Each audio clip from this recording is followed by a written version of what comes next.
Alors, qu'est-ce qu'on peut faire au moment des devoirs pour aider un élève, un enfant qui a un TDAH? Alors, évidemment, il y a plein de choses potentielles, mais un outil qui aide tout le monde, c'est vraiment travailler la procédure. Qu'est-ce que ça veut dire la procédure? C'est que pour toute tâche, il y a une procédure, il y a différentes étapes qui précèdent et qu'il faut suivre pour n'importe quelle tâche de la vie courante. Finalement, pour traverser la route, on nous apprend qu'il faut d'abord regarder à gauche, puis à droite, puis ensuite mettre un pied devant l'autre, continuer à être attentif, évidemment le faire que quand le feu est rouge pour les voitures et vert pour les piétons. Donc tout ça, c'est des étapes qu'il faut faire dans l'ordre pour traverser en toute sécurité. Et bien, dans les tâches scolaires, c'est la même chose.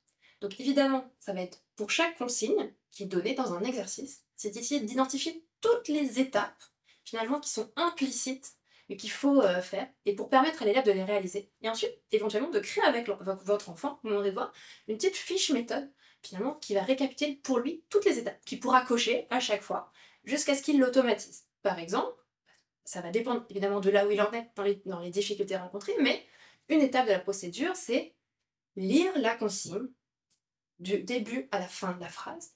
Si la consigne, c'est souligner les verbes de la consigne, parce que les verbes, c'est ce qui indique généralement l'action à mener. Quand il y a plusieurs verbes, se dire peut-être qu'il y a plusieurs parties dans la consigne.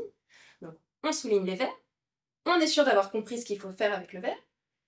On va répondre, c'est réfléchir, éventuellement écrire la réponse au brouillon.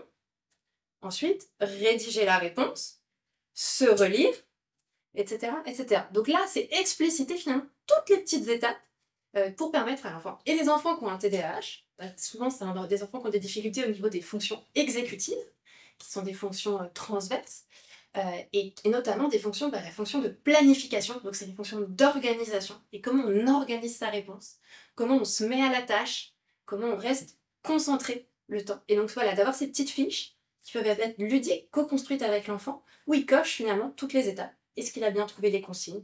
Est-ce qu'il sait bien ce que chaque verbe veut dire? Est-ce qu'il s'est relu à la fin? Est-ce qu'il a rédigé? Est-ce qu'il a vérifié qu'au début de la phrase, il y avait une majuscule, qu'il y avait un point? Enfin, toutes les différentes étapes que vous avez identifiées ensemble. Et comme ça, en plus, il y a la fierté d'avoir accompli quelque chose à la fin. C'est des enfants qui fonctionnent beaucoup plus à la récompense qu'à la punition.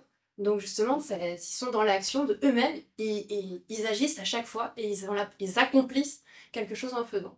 Donc c'est vraiment une petite technique, mais qui fonctionne vraiment bien et qui est vraiment très utile d'un point de vue méthodologique et scolaire pour les enfants ayant un TDAH.